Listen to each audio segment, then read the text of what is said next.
Izzy, 27 female, and I, 26 female, have been friends since birth. We were practically raised together. We were closer in college, but after that, we drifted apart a little.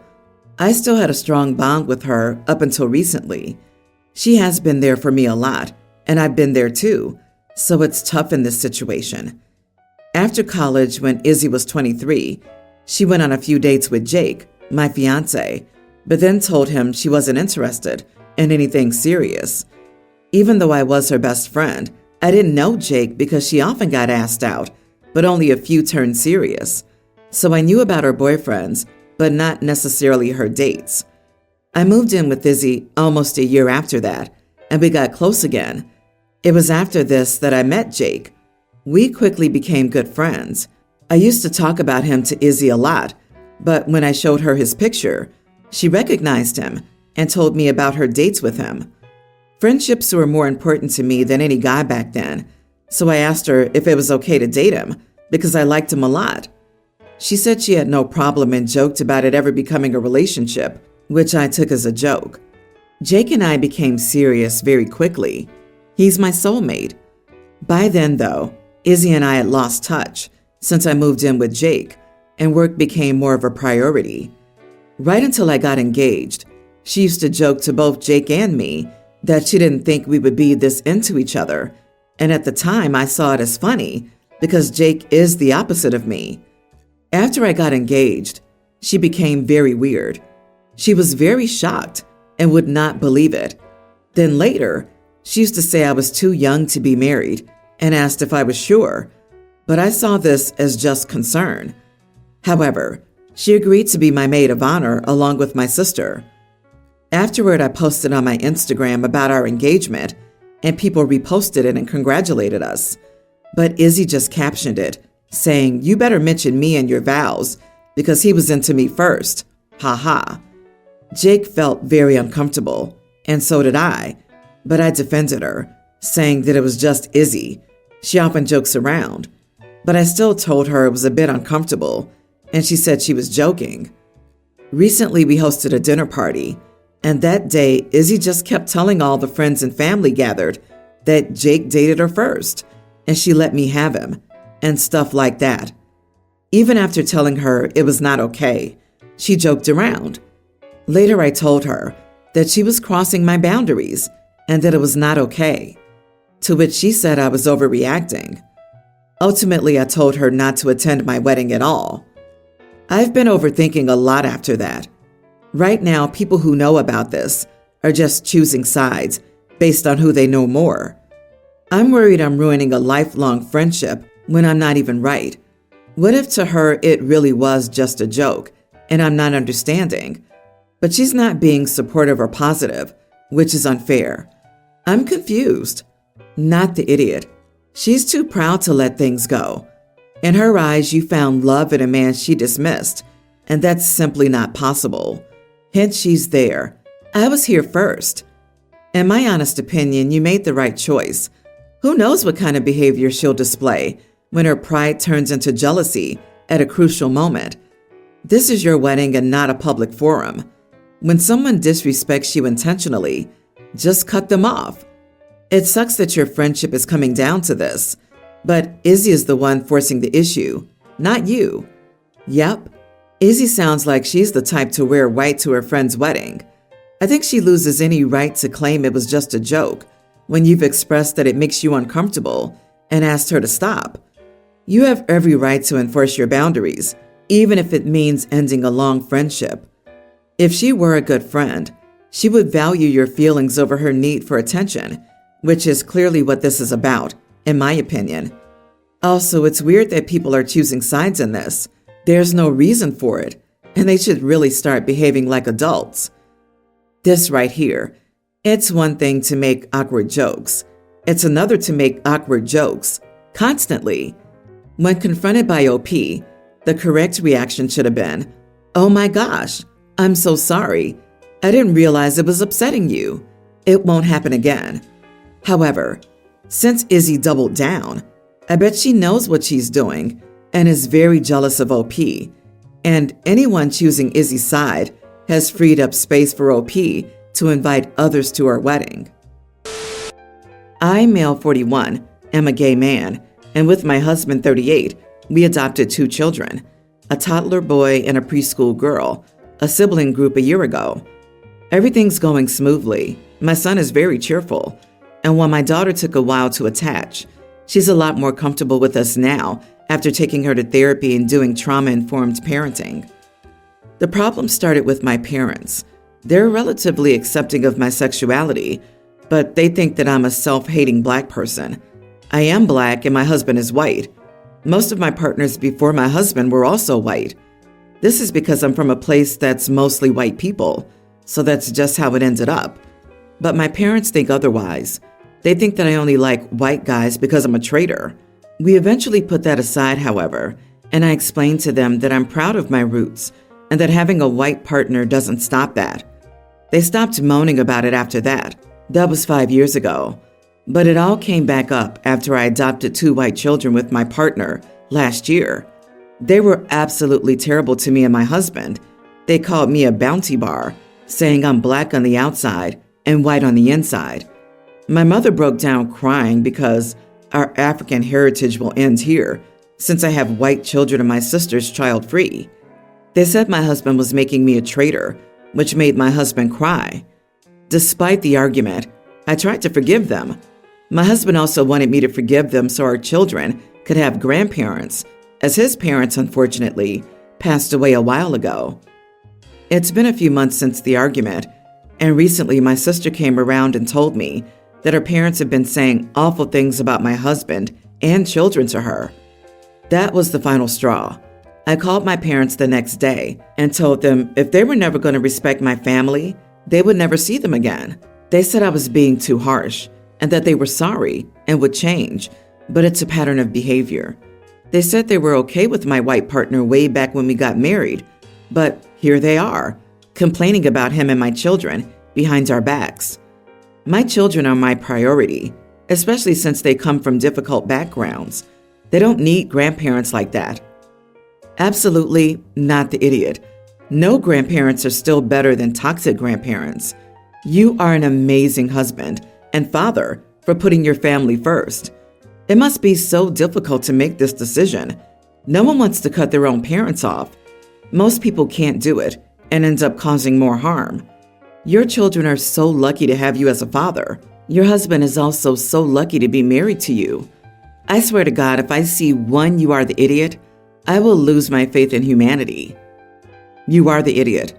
To be honest, I see where your parents are coming from, as you seem like you subconsciously have a problem with your ethnic background. You primarily date white partners. Both of your adopted children are white, and now you're cutting off your Black family members. This does sound like a pattern. What really made me believe there was something to what your parents said is how you're overreacting to anything said or questioned. You cut them off for a comment that was said about you, not to you. Usually when people behave like that, there's an element of truth to what's being said. Maybe you need to ask yourself if anything your parents said may have had some truth to it and why their statements bothered you so much. Are you serious right now? Are you one of his parents? Let's flip the script and say OP's a white woman dating a Black woman and adopting Black children. If OP's parents acted the exact same way and called them a race traitor, I doubt this would be your response. The parents didn't just say horrible things. They made it clear that they didn't accept OP's husband or children because of their race. If that's not a reason to go no contact, I don't know what is. I have 2 daughters, a teen and a tween. My husband and I agreed that we would not buy our kids expensive phones over $300. I feel like they're a waste of money, especially for a teenager. They can save up for one if they want, but we won't buy them one. We try not to spend more than $400 on individual gifts, unless it's something that could be really helpful for our children. Our teen recently saved up money and bought an iPhone 15. Previously, she used the Samsung phone we gave her for her birthday 3 years ago. Our young teen has an old Galaxy S8, which still works well. She wanted another phone for Christmas, and we told her we would get her a phone as long as it was under $300. She threw a fit and said it's unfair that her sister has an iPhone but she doesn't. I told her that she could do chores or babysitting or save up birthday and Christmas money from relatives to get an iPhone, but we would not buy her one.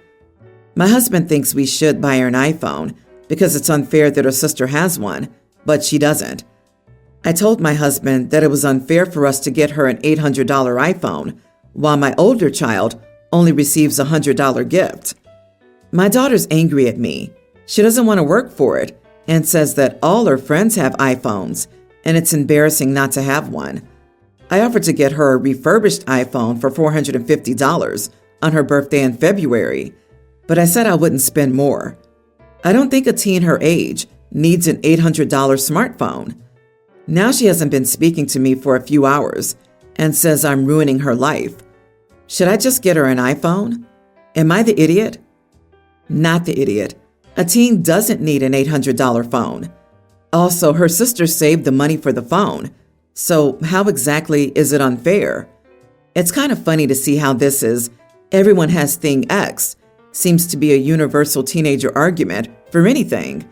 The amount of stuff that everyone else had when I was young, how everyone else was allowed to go to all the parties, to be so laid out.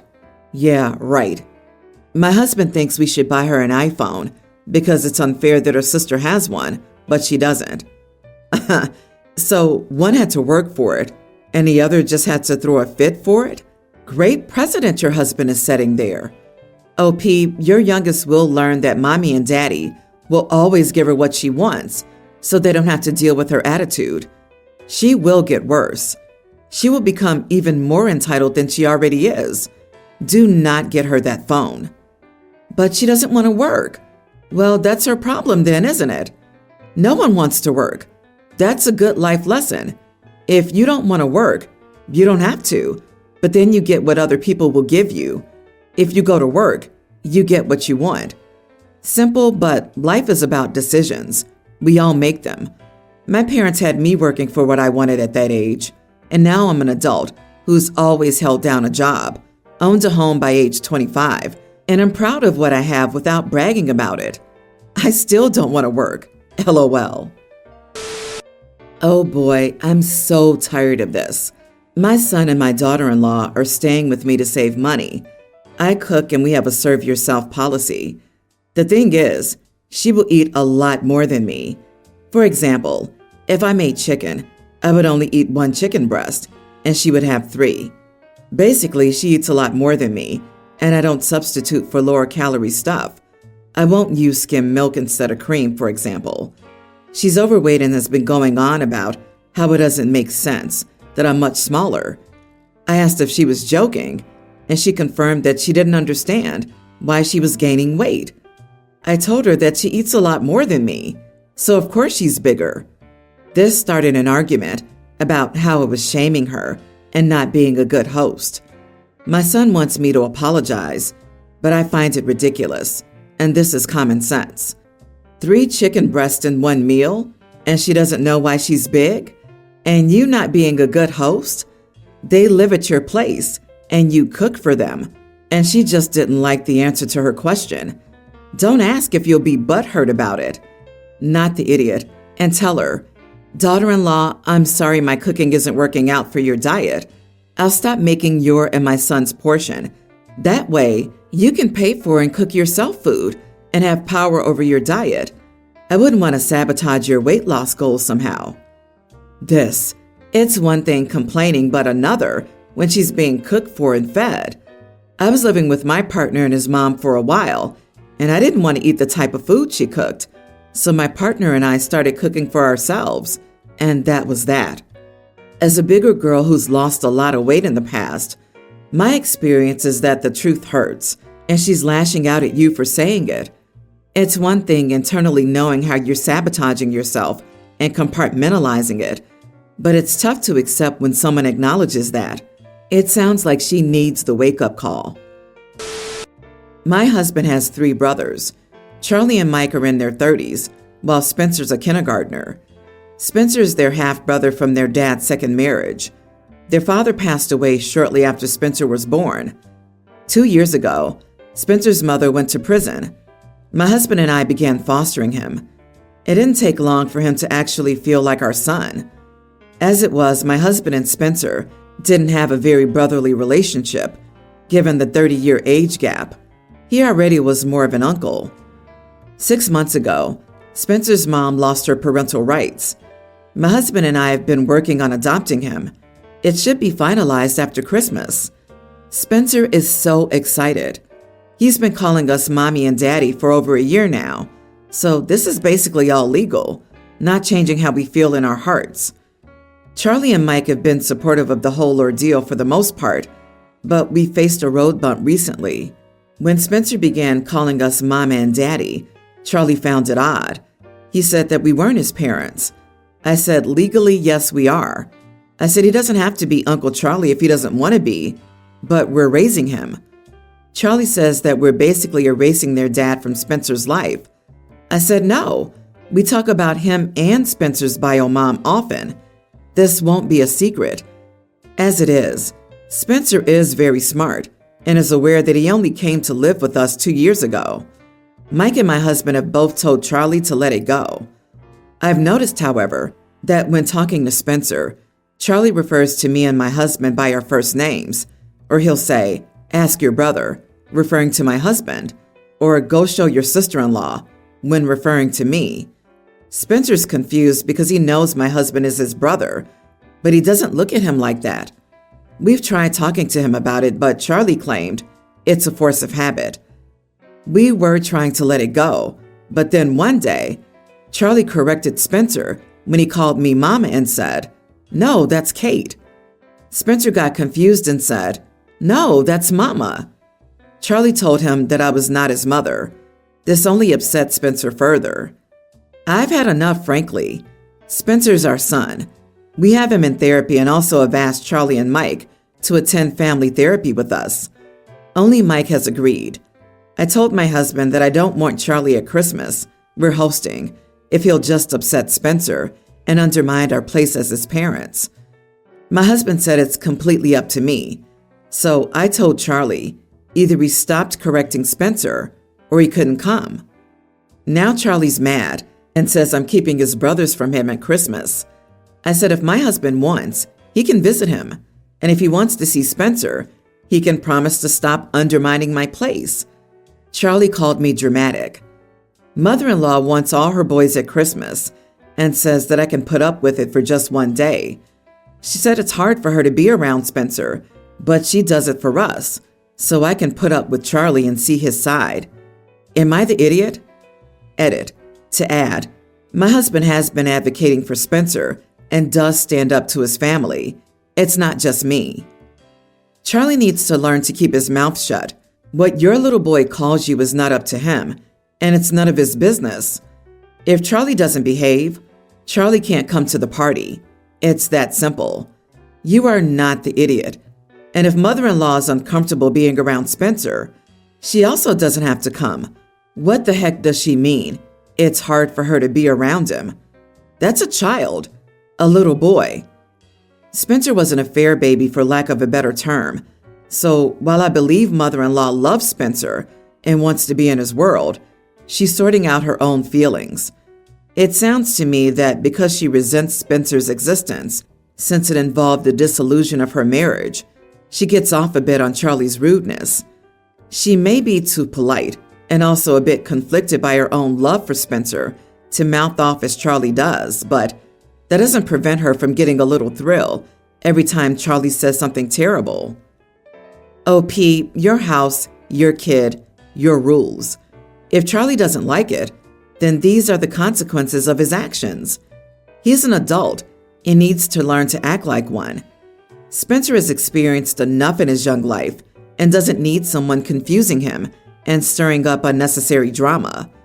The only one who has a problem with this arrangement is Charlie, and I'd start to question what the real issue is. Charlie isn't slipping up. This isn't a habit. He's doing it deliberately. And since he won't stop, he loses the privilege of coming to your home. If your mother-in-law doesn't like it, she can host him at her house. If he doesn't like it, he knows exactly what he needs to do or what not to do. I think it's obvious that Charlie has issues with Spencer and is a grown man taking his ire at his own father out on a child. But Spencer's young, and Charlie's nearly 30. Charlie needs to get a grip.